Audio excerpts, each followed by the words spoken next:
Good day, everybody. This is your hillbilly historian coming to you from the hills of East Tennessee and Appalachia. Today, I want to talk to you about, yes, the Pledge of Allegiance. We have kids who take this pledge every day in school, especially in red states. Blue states, they're crazy, crap crazy. So they're not, who knows what they do. But in their good, loyal states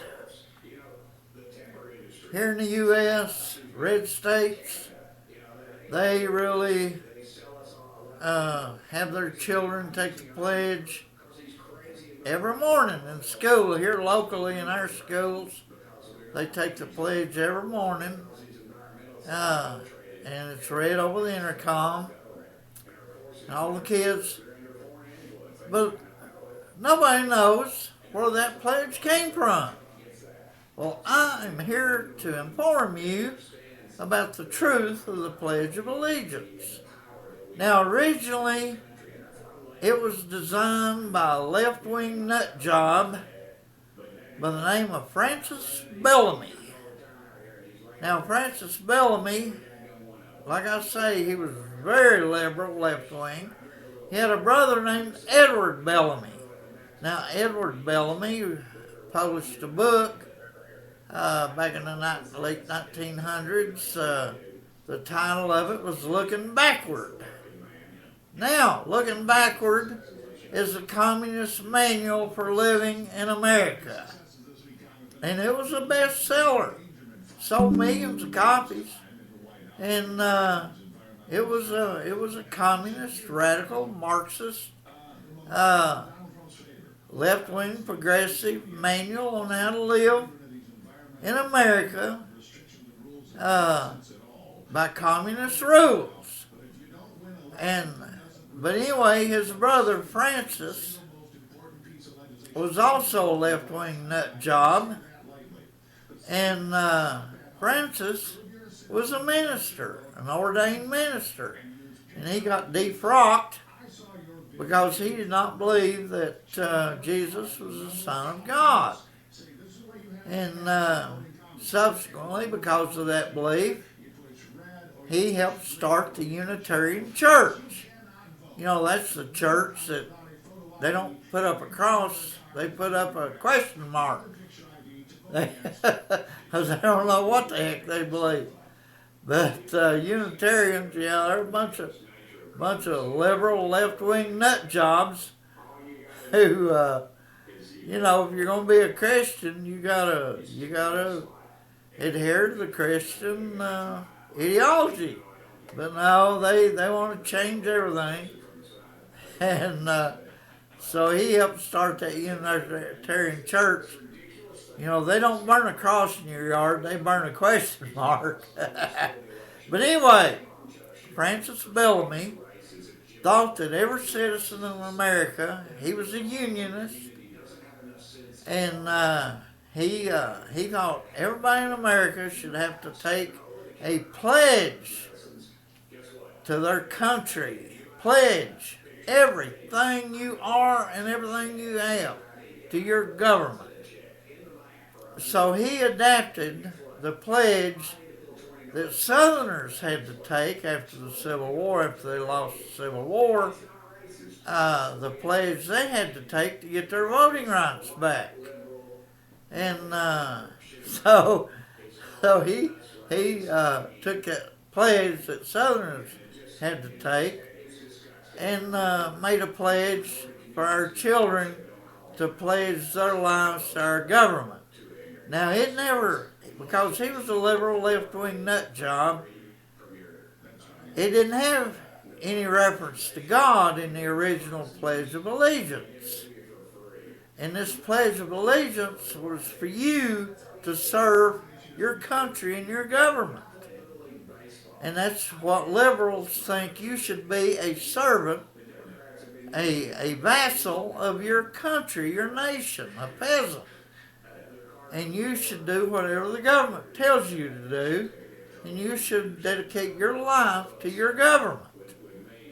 It's like John F. Kennedy, who I had a lot of respect for, but John F. Kennedy in his his one and only inaugural speech, made that famous comment, ask not what your country can do for you, ask what you can do for your country.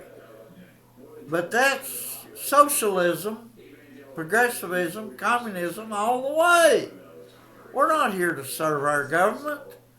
We are here, the government is there to serve us and to protect us and to protect our God-given rights to own a gun, carry a gun, defend ourselves, and to protect us with law and order, not us serve the government.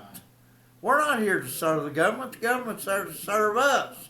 And every government employee is paid by the taxpayer to serve the taxpayer. And so the Democrats, the communists, the socialists, the progressives, the Marxists, they all got it backwards. And the Pledge of Allegiance was Francis Bellamy's way of getting you to serve your government instead of the government serve you. He had it, but that's the way the Unionists thought, and that's why they conquered the South. Because Southerners really believed in individualism and individual freedom and liberty and individual rights over the government.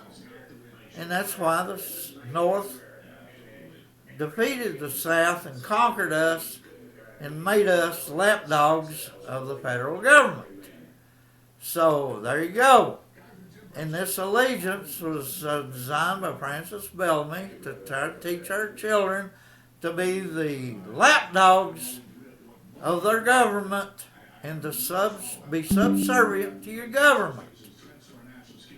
So, but the Republicans, when they put under God in there and made it more appropriate, it is more of a pledge of loyalty now instead of a pledge of subserviency.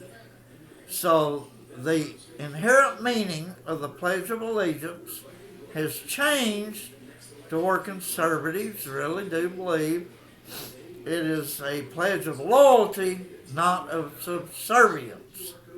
Because we draw the line on being slaves to our government and being subservient to the government. But we believe strongly in serving our country and serving our government. And when they need us, like in World War I, World War II, well, they didn't need us in World War I. We shouldn't have been in that war. But when they need us, like in World War II, when we were attacked by the Japanese, of course, Roosevelt used that attack to go after the Germans. Kind of like Bush II did, use the attack by Saudi Arabia against the United States when they attacked the Twin Towers and murdered 3 million of our citizens, 3,000 of our citizens. Bush II attacked Iraq instead of Saudi Arabia. In fact, there was a big cover-up of Saudi Arabia's participation in that 9/11 attack on the United States.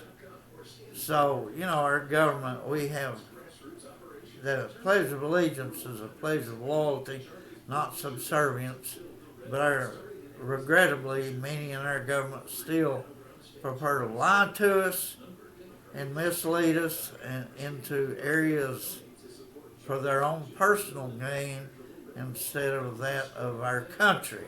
Thank God for Donald Trump. and him straightening us out on a lot of this stuff. He's really done a fantastic job in this area. But anyway, this is your hillbilly historian enlightening you about Francis Bellamy and his creator. Well, he plagiarized the pledge the Southerners had to take. He plagiarized that to try to make our youth, to indoctrinate our youth to be subservient to our government, which we changed the meaning of that to mean loyalty to the United States and our government, not subserviency. And so the meaning of the Pledge of Allegiance has changed significantly, and today it has a much greater, more conservative meaning than it had when that nut job Francis Bellamy wanted us all to be slaves of our government and to serve our government as vassals. And this is your hillbilly historian bringing this knowledge to you from the hills of East Tennessee. You have a good day.